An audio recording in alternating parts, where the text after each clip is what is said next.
Zion விசுவாச தேவாலயம் வழங்கும் ஜீவக்குரல்.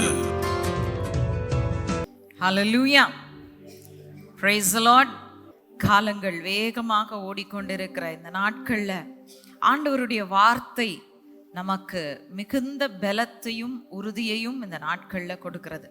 சங்கீதம் 71:21 இந்த மாதத்தின் வாக்குத்தத்தமாக தேவன் நமக்கு கொடுத்திருக்கிறார். சங்கீதம் 71:21. என் மேன்மையை பெருக பண்ணி என்னை மறுபடியும் தேற்றுவீர். என் மேன்மையை பெருக பண்ணி என்னை மறுபடியும் தேற்றுவீர். இது புழுதியில் இருக்கிற ஒருவனை தேவன் உயர்த்தும் ஒரு சம்பவம் அல்ல, அல்லது புழுதியில் இருக்கிறவனை பார்த்து ஆண்டவர் சொல்லல உன் மேன்மையை பெருக பண்ணுவேன்னு சொல்லிட்டு. ஏற்கனவே மேன்மையில இருக்கிறவன், உயர்த்தப்பட்டிருக்கிறவன், தேவனுடைய கரத்தினாலே மேன்மைகளை கண்டிருக்கிற ஒருவனை பார்த்துதான் ஆண்டவர் சொல்கிறார் மேன்மையை பெருக பண்ணுவீர் என்று தாவீது சொல்லும் பொழுது அவர் தேவனுடைய அந்த உறுதியை பெற்றுதான் சொல்கிறார். மேன்மையை பெருக பண்ணுவீர், you will increase my greatness, என்னுடைய மேன்மையை பெருக பண்ணுவீர் என்று அவன் சொல்லும் பொழுது எப்படிப்பட்ட சூழ்நிலையில இருந்தான் என்று சொல்லி நாம் பார்க்கணும்.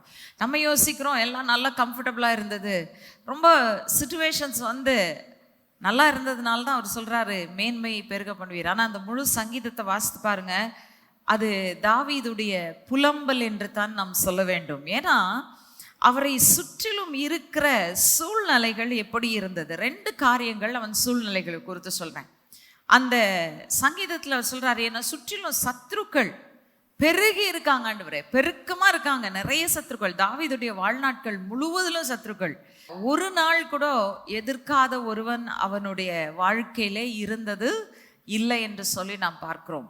ஆரம்ப நாட்கள்ல இருந்த நான் ஒரு தடவை உங்களுக்கு அபிஷேகத்தை பத்தி பேசும்பொழுது நான் சொன்னேன், தாவீது தன் குடும்பத்துல கடைசி மகன் என்று நாம் யோசிக்கிறோம். ஆனால் வேதத்தின் வசனத்தின்படியே காட்டின 8 குமாரர்கள் ஈசாய்க்கு, அதுல தாவீது 8வது கிடையாது, அவன் 7வது அப்படின்னு சொன்னேன் நான்.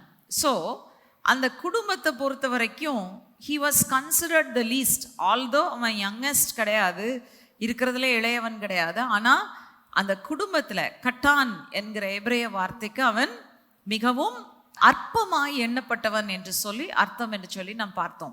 அப்போ குடும்பத்திலையும் ஒரு விதத்துல சொல்ல போனா எதிர்ப்பு வளர்ந்து வராரு, ஆண்டவர் அவரை பயன்படுத்துறாரு. சவுலினுடைய அரண்மனைக்கு போறாரு, சவுல் எதிரியாய் மாறுகிறார். பெலிஸ்தியரை சவுலுக்காக பெலிஸ்தியரை எதிர்த்து, தேவனுடைய ஜனங்களுக்காக பெலிஸ்தியரை எதிர்த்தது நிமித்தமாக பெலிஸ்தியர் அவனுடைய ஜீவனை எடுக்க தேடுகிறார்கள் என்று சொல்லி நாம் பார்க்கிறோம். சரி, எல்லாம் முடிஞ்சு சிங்காசனத்தில் அமர்ந்தாச்சுன்னா அங்கேயும் சத்ருக்கள் விடலை.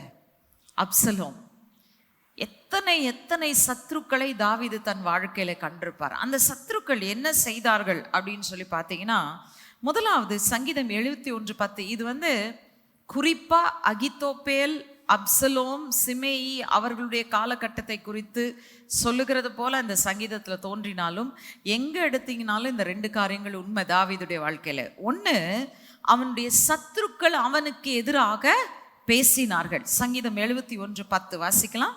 என் சத்துருக்கள் எனக்கு விரோதமாய் பேசி என் ஆத்மாவுக்கு காத்திருக்கிறவர்கள் ஏகமாய் ஆலோசனை பண்ணி. ஸோ இங்க ஏகமாய் ஆலோசனை பண்ணின்ற போவே நமக்கு புரியுது, இது ஒரு கூட்டம், ஆலோசனை பண்ணுகிற கூட்டம். யாரு? முக்கியமா அகித்தோப்பேல் தான் போய் அப்சலோமுக்கு ஆலோசனை கொடுக்குறாரு தாவீது ராஜ்யத்தை விட்டு ஓடும் பொழுது. புரியுதா? அப்போ இங்க சொல்றாரு, என் சத்துருக்கள் எனக்கு விரோதமாய் பேசி. எத்தனையோ காலம் தாவீதுக்கு ஆலோசனைக்காரனாய் இருந்தவன் இந்த அகித்தோப்பேல். ஆனா சூழ்நிலை வரும் பொழுது, தாவீதுக்கு ஒரு இக்கட்டு காலம் என்று வரும் பொழுது யாரோட சேர்ந்துக்கிறான்? அவனுடைய சத்துருக்களோடு சேர்ந்துக்கிறான்னு சொல்லி நம்ம பார்க்குறோம். சேர்ந்து கொண்டு அவர்கள் தாவீதுக்கு விரோதமாய் பேசுகிறார்கள் என்று சொல்லி நாம் பார்க்கிறோம். 2வது காரியம், பேசுகிறதோட நிறுத்திட்டா பிரச்சனை இல்லை இல்லையா?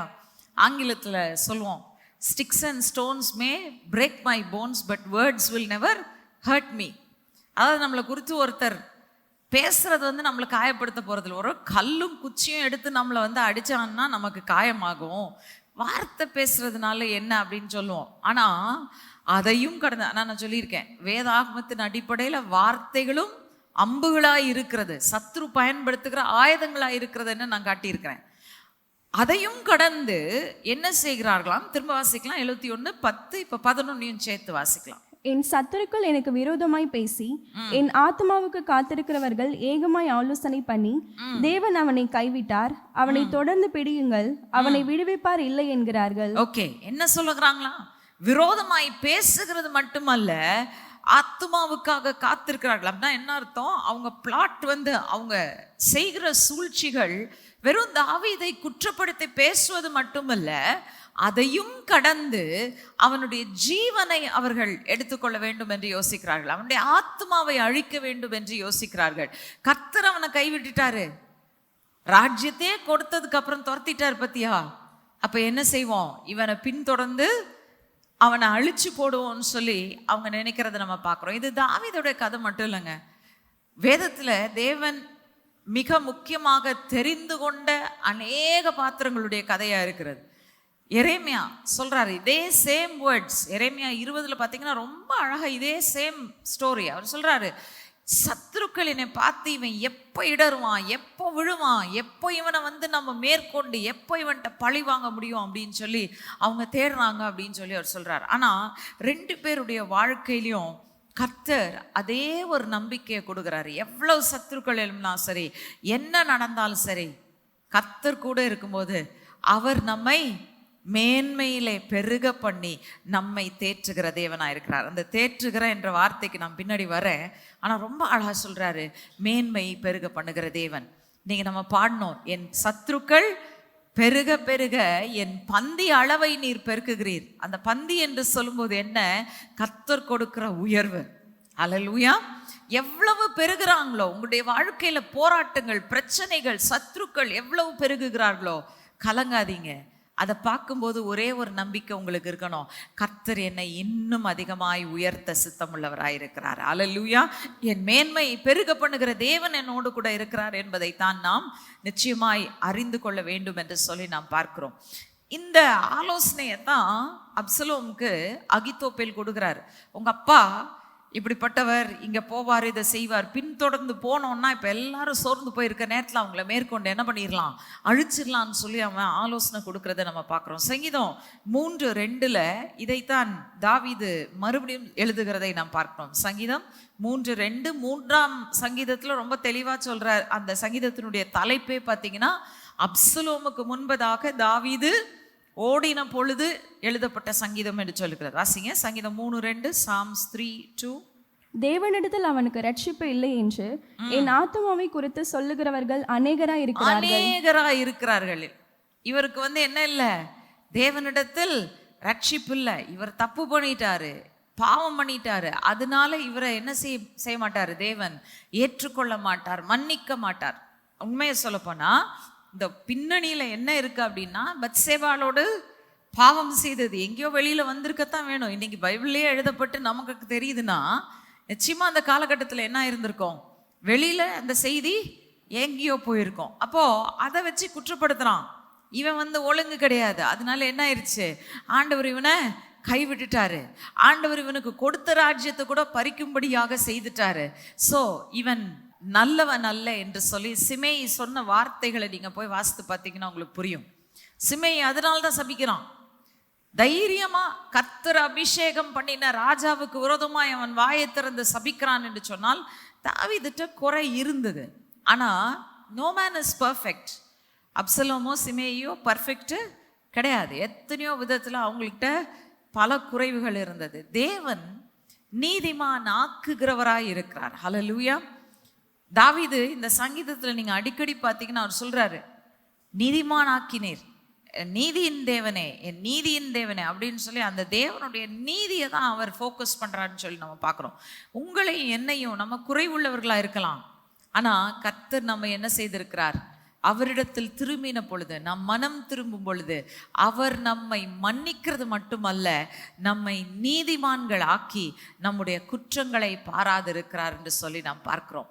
ஒன்னே ஒன்று தேவை, மனம் திரும்பணும். அவற்றை எப்பொழுதும் நம்ம உண்மை உள்ளவர்களாக இருந்தால் நிச்சயமாகவே அவைகளை பாராதிருக்கிறார் என்று சொல்லி நாம் பார்க்கிறோம். இப்போ நமக்கு நல்லா தெரியும், அந்த சூழ்நிலைகள்ல எல்லாரும் சொல்ற காரியம் தாவீதுக்கு விடுதலை இல்லை. ஆனா தாவீது அதை பத்தி கவலையே படலை. அவர் சொல்றாரு, எத்தனை பேர் எழும்பினாலும் ஐ டோன்ட் கேர். காரணம் என்ன? தாவீதுடைய நம்பிக்கை என்ன? வாசிக்கலாம். சங்கீதம் 71:6. எப்படி அவருக்கு இந்த நம்பிக்கை இருந்தது? வாசிக்கலாம். நான் கர்ப்பத்தில் உற்பவித்தது முதல் உம்மால் ஆதரிக்கப்பட்டேன். என் தாயின் வயிற்றிலிருந்து என்னை எடுத்தவர் நீரே. உம்மையை நான் எப்பொழுதும் துதிப்பேன். அல்லேலூயா. அவர் என்ன சொல்றார்? தாயின் கர்ப்பத்துல உற்பவித்தது முதல் நான் உம்மால் ஆதரிக்கப்பட்டேன் ஆண்டவரே. ஏன் எழுதுறாருன்னு தெரியல. ஆனா நேத்து எனக்கு இத வசனத்தை வாசிக்கும் போது தோணுச்சு, ஒருவேளை இவர் வேண்டான்னு ஒதுக்கப்பட்ட ஒரு பிள்ளையோ, இந்த பிள்ளை வேண்டான்னு நினைச்சாங்களோ. ஏற்கனவே தான் நமக்கு 6 குமாரர்கள் இருக்கிறார்கள், 7வது ஒன்று வேணுமா அப்படின்னு ஒதுக்குனாங்களா என்னன்னு தெரியல. அவர் சொல்றாரு, தாயின் கர்ப்பத்துல நான் உற்பவித்தது முதல் உம்மாலே நான் ஆதரிக்கப்பட்டேன். I have rested on you from my mother's womb. அடுத்தது சொல்றாரு, தாயின் கர்ப்பத்திலிருந்து என்னை வெளியில எடுத்ததே நீங்க தான் ஆண்டவரே. ஒருவேளை மனுஷன் அவர் வெளியில வரக்கூடாது, அல்லது வெளியில வந்தா உயிரோட வரக்கூடாதுன்னு நினைச்சானோ என்னவோ தெரில. தாவீது சொல்றாரு, நான் இன்னைக்கு அநேக நேரத்துல தாவீதினுடைய நிலைமை தான் உலகத்துல இருக்க அநேகருடைய நிலைமை. யாராலும் ஆதரிக்கப்படாமல் தனித்து நிற்கிறவர்களாய் நீங்க இருந்தீங்கன்னா ஒண்ணு மட்டும் ஞாபகம் வச்சுக்கோங்க, மனுஷன் உங்களோட இல்லைன்னா, இன்னைக்கு வரைக்கும் நீங்க உயிரோட இருக்கிறீங்கன்னா தேவன் உங்களை ஆதரிக்கிறார். ஹல்லேலூயா. God is by your side. மனுஷன் உங்களை கைவிட்டிருக்கலாம், மனுஷன் உங்களை வேணான்னு சொல்லி ஒதுக்கி இருக்கலாம், அல்லது யாருமே உங்களுக்கு துணை நிற்காம போயிருக்கலாம். ஆனா நீங்கள் தேவனால் ஆதரிக்கப்பட்டிருக்கிறபடியினால் இன்றைக்கு உயிரோடு கூட இருக்கிறீர்கள். ஹல்லேலூயா. You must remember that. அதுதான் உங்களுக்கு நம்பிக்கையை கொடுக்கிற ஒரு உண்மையா இருக்க வேண்டும். கர்த்தர் என்னை ஆதரிக்கிறார். God is with me. மனுஷன் எனக்கு என்ன செய்வான் என்று தைரியமாய் சொல்லக்கூடியவர்களா இருக்கணும். இன்னொரு இடத்துல சொல்றாரு, நான் பிறந்த நாள் முதற்கொண்டே நான் உங்களால தான் ஆண்டவரை ஆதரிக்கப்பட்டிருக்கேன், வளர்க்கப்பட்டிருக்கேன். சங்கீதம் 22:10 வாசிக்கலாம். Psalm 22:10. கர்ப்பத்திலிருந்து வெளிப்பட்ட போதே உமது சார்பில் விழுந்தேன். நான் என் தாயின் வயிற்றில் இருந்தது முதல் நீர் என் தேவனா இருக்கிறீர். அவர் என்ன சொல்றாரு? நான் ஏதோ பெரியவனாகி நீங்க என் தேவன் அறிந்து கொள்ள ஆண்டவரே, எனக்கு தெரியும் தாயின் கர்ப்பத்தில் இருக்கும் போதே நீங்க என்னுடைய தேவன். தாயின் கர்ப்பத்திலிருந்து வெளியில வந்த உடனே அப்பா பக்கம் அம்மா பக்கம் எந்த பக்கமும் விழலை. எல்லா பிள்ளையும் ஒன்று அப்பாவுக்கு செல்லமா இருக்கும், இல்லைன்னா அம்மாவுக்கு செல்லமா இருக்கும். நான் எங்கேயும் இல்லைப்பா, உங்க கையில தான் விழுந்தேன், உங்க சார்பில் தான் விழுந்தேன். என்னை ஆதரித்தவர் நீர், என்னை வளர்த்தவர் நீர், என்னை தாங்கினவர் நீர், என்னை சுமந்தவர் நீர், என்னை தப்புவித்தவர் நீர். என் தாயின் கர்ப்பத்தில் இருந்தது முதல் இன்று வரைக்கும் நீர் என் தேவனாகிய கர்த்தர். ஹல்லேலூயா. எவ்வளோ அருமையான ஒரு வார்த்தை இல்லை? யோசித்து பாருங்க. உலகம் சொல்லும், இவன் அனாதை, இவன் யாராலையும் நேசிக்கப்படாதவன், இவன் தள்ளப்பட்டவன் அப்படின்னு சொல்லுவாங்க. ஆனா நான் சொல்வேன், அப்படிப்பட்டவன் தான் மிகவும் மேன்மை உள்ளவன். தேவன் அவனை ஆதரிக்கிறார். ஹல்லேலூயா. God cares for them. God cares for us. நம்மளை ஒவ்வொருத்தரையும் ஆண்டவர் அப்படிதான் நேசிக்கிறார், அப்படிதான் நம்மளை தூக்கி சுமக்கிறாரு. ஒருத்தரும் நம்மளை ஆதரிக்காத போதும் அவர் நம்மை ஆதரிக்கிறார், அவர் பட்சத்தில் நம்ம இருக்கிறோம் அப்படின்னு சொல்லி நம்ம பார்க்கணும். சரி, இது எப்படி தாவீதுக்கு நம்பிக்கை கொடுத்துச்சு? இவ்வளோ தூரம் கொண்டாந்துட்டீங்களே, ஒருத்தரும் இல்லை ஆதரிக்கிறதுக்கு, நான் எப்போ பார்த்தாலும் சிங்கத்தையும் கரடியும் சண்டை போடுறதுனா அதெல்லாம் யோசித்து பார்க்கும்போது நம்ம அதை ஒரு பெரிய விஷயமா பேசுகிறோம். பட் ஆக்சுவலி யோசித்து பாருங்க, ஒரு யங் ஃபெலோ, ஒரு வாலிபன், அவனுக்கு விரோதமாக கரடி வரும்போது, அந்த சிங்கம் வரும்போது, ஆட்டை பட்சிக்கிறதுக்கு வரும்போது, ஒருவேளை அவனுக்கு ஒரு பக்கம் பயம் இருந்திருக்கும், இதை பட்சிக்க விட்டுட்டா எங்கள் அப்பா என்னை என்ன செஞ்சிருவாரு, அட்டி நொறுக்கிடுவார். ஏன்னா இதை பார்க்கறதுக்கு தானே நம்மளை விட்டு வச்சிருக்கிறாரு. பெரிய வீட்டில் இருக்கிற அண்ணங்காரெல்லாம் வீட்டில் உட்காந்துருக்கான், ஆனால் நம்மளை என்ன செஞ்சுருக்காங்க, இங்கே போட்டு வச்சுருக்காங்க. ஒருவேளை ஏதாச்சும் ஒன்று தூக்கிட்டு போயிடுச்சுன்னா நம்ம அடி வாங்குவோன்னு பயம் தரா என்னவோ தெரில. யோசித்து பாருங்க, he risked his life to fight against those animals. தன் ஜீவனை ரிஸ்க் பண்ணி அவன் ஃபைட் பண்றான் அந்த அனிமல்ஸோட.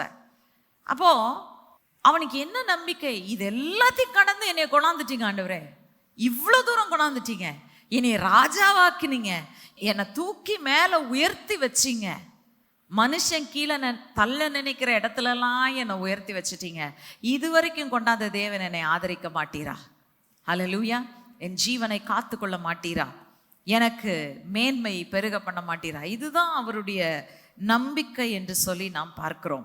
அதை தான் அவர் அறிக்கை பண்ணுகிறார். அறிக்கை பண்ணுகிறது மட்டுமல்ல, அந்த நம்பிக்கை தாவீதுக்குள் என்னத்தை கொண்டு வந்தது? வாசிங்க சங்கீதம் 71:14.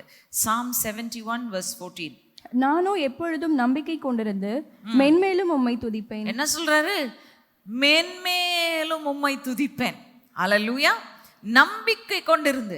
என்னத்துல நம்பிக்கை கொள்றது? இவ்வளவு சத்துருக்கள் சுத்தி இருக்கிறாங்க. ஆண்டவர் உன்னை நேசிச்சா இத்தனை பேர் உனக்கு விரோதமா எழும்ப கூடாது. எல்லாரையும் அப்படியே ஒரே நொடி பொழுதுல கையை அசைச்சு அவரை அழிச்சிடணும்னு மனுஷன் சொல்லுவான். ஆனா அவன் சொல்றான், ஆண்டவரே இவ்வளோ சத்துருக்கள் இருந்தும் நான் இன்னமும் அழியாம உயர்ந்து நிக்கிறேனே, இது உங்க கிருபை, நீங்க என்னைய காக்குறது. அதனால நான் என்ன செய்வேன்? பயப்பட மாட்டேன், நான் சோர்ந்து போக மாட்டேன். நான் என்ன செய்வேன்? இன்னமும் உம்மை துதிப்பேன். அல்லேலூயா. இன்னமும் உம்மை துதிப்பேன். சத்துருக்களை பார்க்கும்போது நம்ம இன்னும் துதிக்கணும். இன்னைக்கு நம்ம அழகான ஒரு பாடல் பாடணும், சத்ரு சிரிக்கையில் அல்லேலூயா. யோசித்து பாருங்க, 1000 சத்ரு இருந்தால் அவன் சிரிக்கிறது சில நேரத்தில் நமக்கு பைத்தியம் பிடிக்கிற மாதிரி இருக்கும். ஆனால் அவன் சிரிச்சாலும் கவலைப்படாதீங்க. உங்கள் துதியின் சத்தத்தை கர்த்தருக்கு நேரே உயர்த்துங்கள். கர்த்தர் உங்கள் நம்பிக்கையாக இருக்கிறார். God is your confidence. God is your trust. நீங்க ஒருபோதும் தலை குனிந்து நிற்க மாட்டீர்கள். கர்த்தர் உங்கள் நம்பிக்கையாக இருப்பாரானால், கர்த்தர் மேலே நம்பிக்கை வச்சிருப்பீங்கன்னா நிச்சயமா நீங்க துதிப்பீங்க. அந்த துதிக்கும் பொழுது சிறைச்சாலையின் கதவுகள் திறக்கும். ஹல்லேலூயா. நீங்க கர்த்தரை என்னைக்கு நீங்க துதிக்க ஆரம்பிக்கிறீங்களோ, the day you start to praise God in the midst of your adverse circumstances, God is a God who cannot remain quiet. நீங்க எப்போ ஆண்டவர் உங்க கஷ்டமான நெருக்கமான சூழ்நிலையில துதிக்க ஆரம்பிக்கிறீங்களோ, கர்த்தர் வந்து கையை கட்டிட்டு உட்காரக்கூடிய தேவன் இல்லைங்க. அவர் சும்மாவே நமக்காக கிரியை செய்கிறார். நீங்க துதிக்க ஆரம்பிச்சிட்டீங்க, அவரால் சும்மா இருக்க முடியுமா? யோசித்து பாருங்க. பவுலும் சீலாவும் துதிக்கிறாங்க. ஆண்டவர் சிறைச்சாலை கதவை திறந்து கொடுக்கல. பேதுருவுக்காக சபை ஜெபிக்கும் பொழுது சிறைச்சாலையின் கதவு திறக்கப்பட்டது. ஆனால் பவுலும் சீலாவும் துதிக்கும் பொழுது சிறைச்சாலை கதவு திறக்கல, சிறைச்சாலையின் அஸ்திவாரமே அசைஞ்சது. ஹல்லேலூயா. இனிமேல நீ என் ஜனங்களை பூட்டி வைக்க முடியாது, உன்னை அசைச்சிடுறேன், திரும்ப உன்னை கட்டவே முடியாத அளவுக்கு அசைச்சிடுறேன். ஆண்டவர் என்ன செஞ்சாரு? அந்த அஸ்திபாரத்தை அசைக்கத்தக்கதான ஒரு பெரிய பூகம்பத்தை, எர்த்குவேக் ஆண்டவர், அங்க பூமி அதிர்ச்சி ஆண்டவர் அனுப்புறார். ஹல்லேலூயா. இன்னைக்கு நீங்க பூமி அதிர்ச்சியை உங்க பிரச்சனைகளுக்கு விரோதமா செயல்படுத்தணும்னா ஒன்னே ஒன்று செய்யுங்க. எல்லா சூழ்நிலையிலும் கர்த்தர் மேல் நம்பிக்கை வைத்து அவரை துதிங்க. ஹல்லேலூயா. Your confidence, your trust must be in God. Praise him. Praise is the key to releasing God's mighty hand. சரி, திரும்ப சங்கீதம் 71:21 வாசிக்கலாம். என் மேன்மையை பெருக பண்ணி என்னை மறுபடியும் தேற்றுவீர்.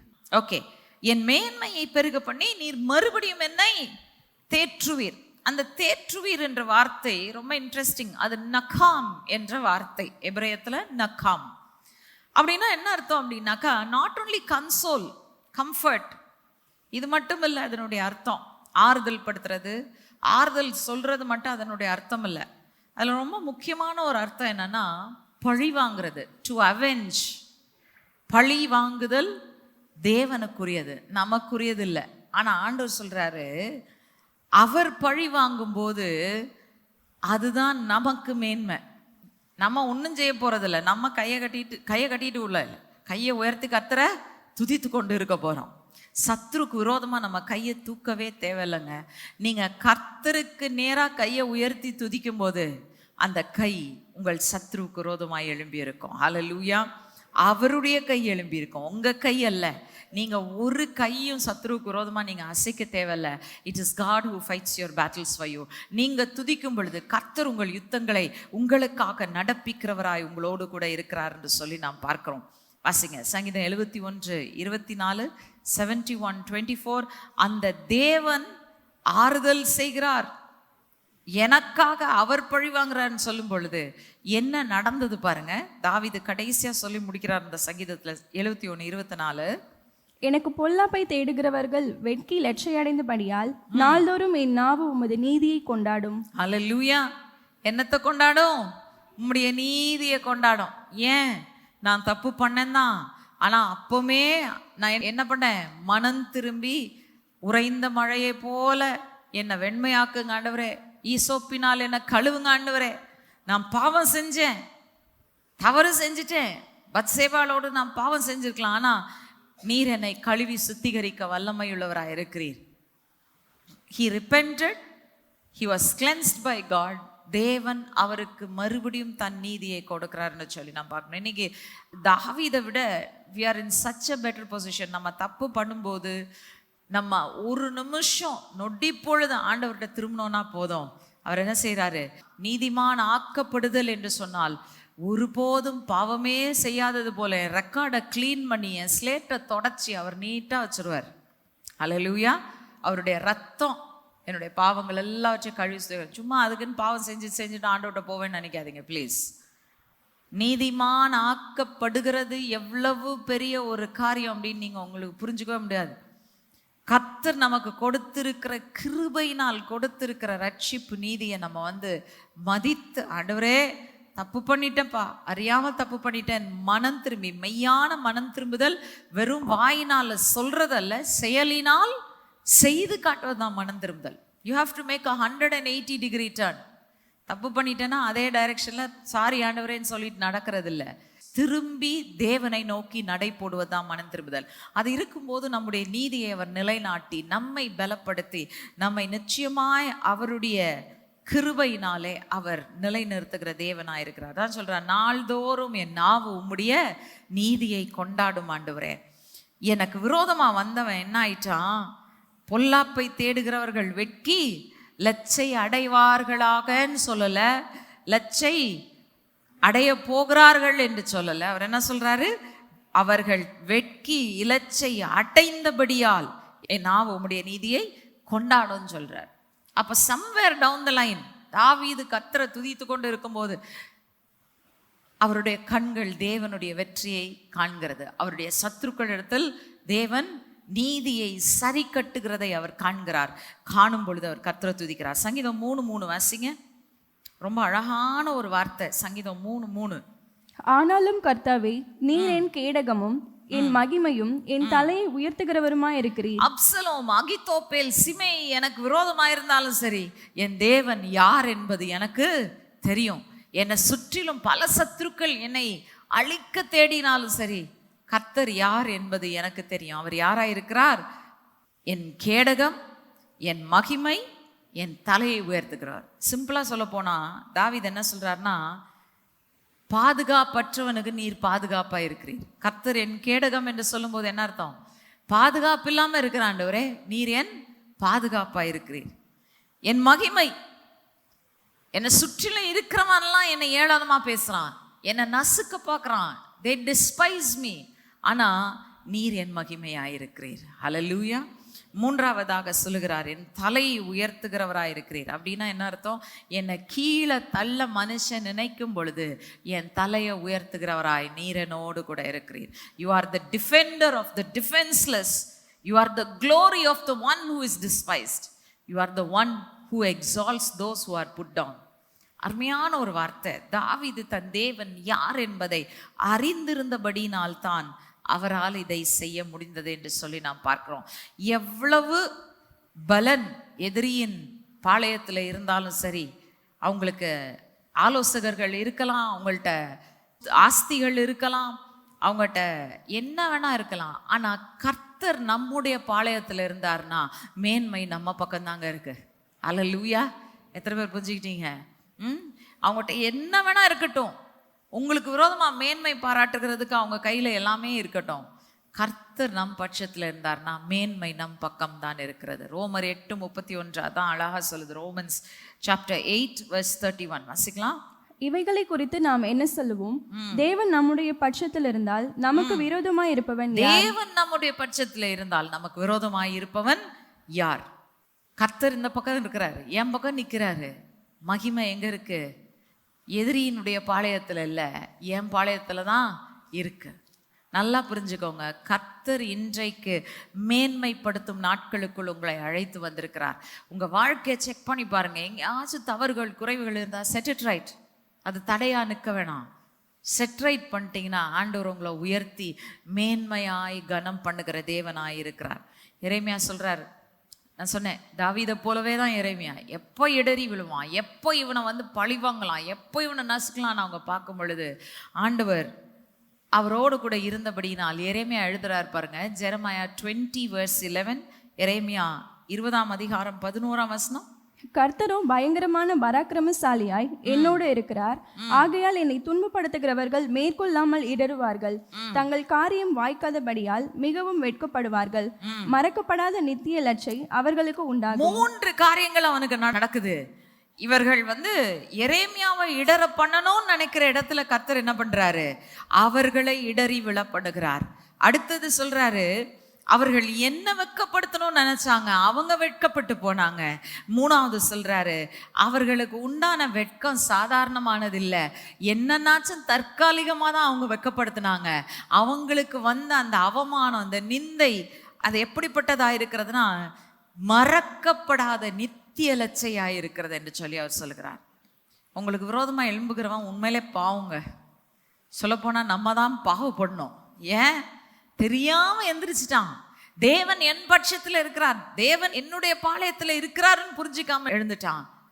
அவன் தான் பாவப்பட்டவனா மாற போறான். ஏன்? கர்த்தர் என் மேன்மையை பெருக பண்ண போகிறார். ஆனா அவன் என்னெல்லாம் எனக்கு செய்யணும்னு நினைச்சானோ எல்லாத்தையும் அவன் தலையிலே திருப்ப போறார். உங்களுக்கு விரோதமாக எழுப்பி இருக்கிற சத்ருவினுடைய கிரியைகள் எங்க இருந்து வந்தாலும் சரி, ஒன்று மட்டும் ஞாபகம் வச்சுக்கோங்க, God is with you. When God is in the camp, the greatness is in your camp. தேவன் உங்களோடு கூட இருப்பாரானால் மேன்மை உங்கள் பக்கமா இருக்கிறது. சத்ருவின் மீது இதெல்லாம் வரும்போது உங்க மேன்மை பெருகுது. வேற ஒன்றும் இல்லை, சிம்பிள். நானும் கேட்டு பார்த்தேன், ஆண்டவரே எங்க ஆண்டவரே என்ன மேன்மை அப்படி கண்டுட்டாரு தாவீது? மேன்மையை பெருக பண்ணுவீர், என்ன மேன்மை? ஒரே ஒரு மேன்மை தான் ஆண்டவர் காட்டுறாரு. நான் சத்ருவோட இல்லைப்பா, நான் உன்னோட இருக்கிறேன். அவன் என்னெல்லாம் செய்யணும்னு நினைச்சானோ எல்லாத்தையும் மாறுதலாக முடிய பண்ணேன். இதுதான் நான் உனக்கு கொடுக்குற மேன்மை என்று சொல்லி ஆண்டவர் அங்கே அவரை உயர்த்துகிறத நம்ம பார்க்கணும். ஒரே ஒரு உதாரணம் சொல்லணும்னா, மொர்தெக்காயை அழிக்கணும். மொர்தெக்காய்க்கு விரோதமாக பேசுகிறான் ஆமான் தன் குடும்பத்தோடு கூட. அடுத்தது பார்த்தீங்கன்னா மொர்தெக்காயை அழிக்கணும்னு தேடுறான்.